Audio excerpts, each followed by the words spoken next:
सात संगत जी, प्यार और सत्कार से कहिए धन निरंकार जी।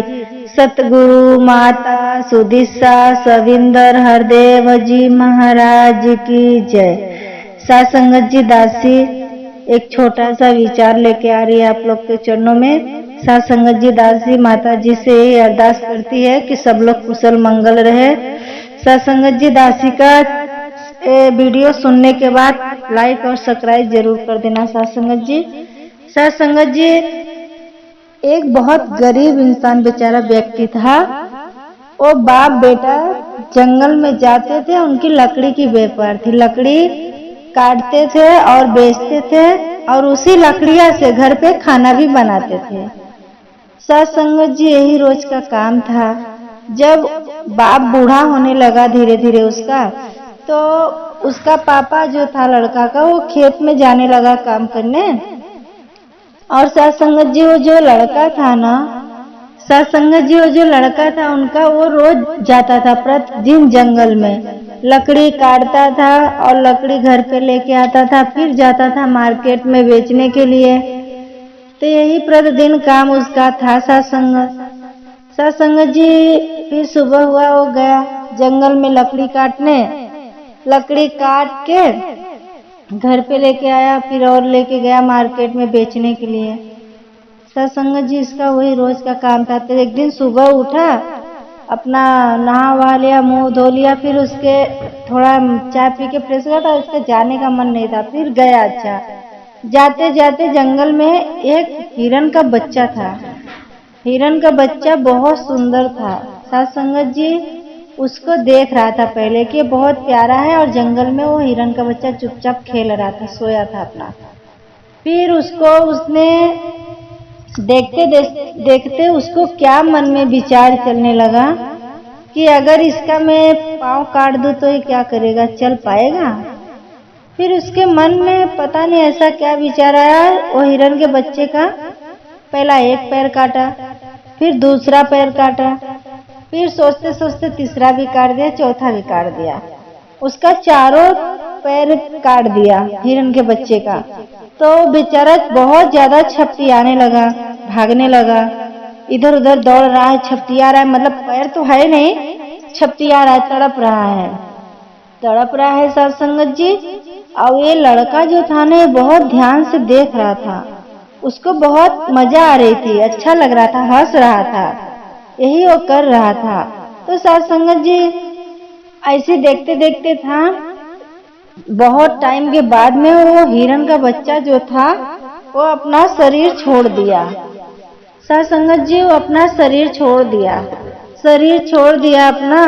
फिर वो अपना गया जंगल में, लकड़ी काटा, लकड़ी काट लिया, फिर अपना लकड़ी लेके अपने घर के तरफ चले गया, घर के तरफ गया। सात संगत जी, फिर वो अपना दूसरे दिन गया लकड़ी काटने के लिए। उसके पाँव में एक कांटा चुभ गया, कांटा जैसा चुभ गया, तो उसको कांटे को उसने निकाला, निकाल के फिर अपना लकड़ी काटा, फिर घर के तरफ चले गया। सात संगत जी, ऐसे कुछ दिन हो रहा है, वो सूजते जा रहा है, उसका पैर दर्द हो रहा है, सूजन आ गई।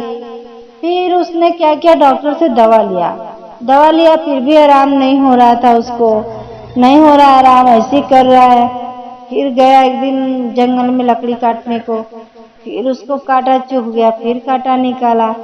तो सात संगत जी, उसके मन में क्या ख्याल आता है कि अब तो मेरे से काम भी नहीं होता है और लकड़ी काटने को भी नहीं जाता हूँ। तो बैठे बैठे था, एक दिन ऐसी दर्द हो रहा था, दवा खाया था, आराम नहीं हो रही थी, वो अपने दोनों टांगे ही काट दिया, अपने आप से खुद से कुल्हाड़ी उठा के अपनी टांगे काटा। सात संगत जी, खुद का टांग उसने काट दिया। खुद का टांग जब काट दिया, तो थोड़ा दूर पे एक मंदिर था, वही गणेश जी शंकर जी का मंदिर था। सात संगत जी, तो अपना वो क्या किया, वो मंदिर के पास जाके बैठ के छोटा सा एक कटोरा ले लिया और भीख मांगना चालू कर दिया, भीख मांगने लगा। तो सात संगत जी, एक अपने निरंकारी भवन का संत महात्मा जी जा रहे थे। तो आपको तो पता है सात संगत जी कि हमें तो हमारा गुरु इतना महान मिला है, साकार रूप में मिला है, कि हम तो अहंकारी नहीं हैं, बहुत प्यार से हमें तो दया आ जाती है, मोहब्बत आ जाता है, बहुत बहुत ज्यादा दया आने लगती है। तो महात्मा जी वो लड़का से पूछने लगे कि आपको ये कैसे हुआ, ये बचपन से ही ऐसा प्रॉब्लम था कि आपकी ये दोनों टांगे काटी गई हैं। तो बताने लगा पूरा स्टोरी वो महात्मा जी से। तो महात्मा जी तो दयालु होते ही हैं, उसकी सुन रहे हैं। पहला तो देख के उनको बहुत तरस आई, बहुत रहम आया कि ये बेचारा इतना सुंदर लड़का, सुशील, इसको कैसे ऐसा हो गया। वो सोचने लगे, फिर अच्छा उससे बात किए, कोशिश करते करते बात किए तो पूरी कहानी बताने लगा कि मैंने जंगल में लकड़ियां काटता था और बेचता था। फिर एक दिन ऐसे हिरन का बच्चा छोटा दिखा, मैंने उसके चारों टांगे काट दिया। अब मुझे बहुत अच्छा लग रहा था, मजा आ रही थी। जब मैं टांगे उसका काट दिया तो मुझे भी एक दिन कांटा चुभ गया। कांटा चुभ गया साथ संगत जी, तक बताओ, उसको सब स्टोरी बता रहा है अपना। फिर वो कांटा गड़ा तो बोल भी रहा है कि मैंने अपना टांगों खुद से काटा हूँ।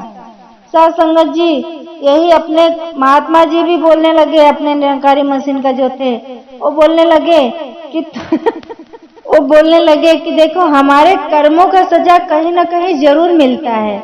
एक कर्म का सजा जो रहता है ना, तो साथ संगत जी यही इंसान भुगतता है।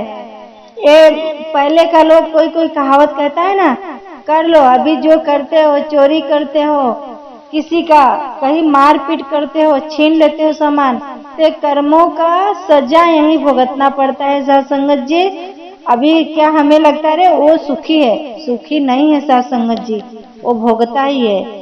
जैसा कर्म करोगे परमात्मा यहीं पे सुख ब्याज के साथ जोड़ लेता है। साथ संगत जी, साथ संगत जी, दासी से कुछ गलतियां हुई है बोलने में तो आप क्षमा करना दासी को एक छोटा बच्चा समझ के। साथ संगत जी बहुत बड़े प्यार और सत्कार से कहिए धन निरंकार जी।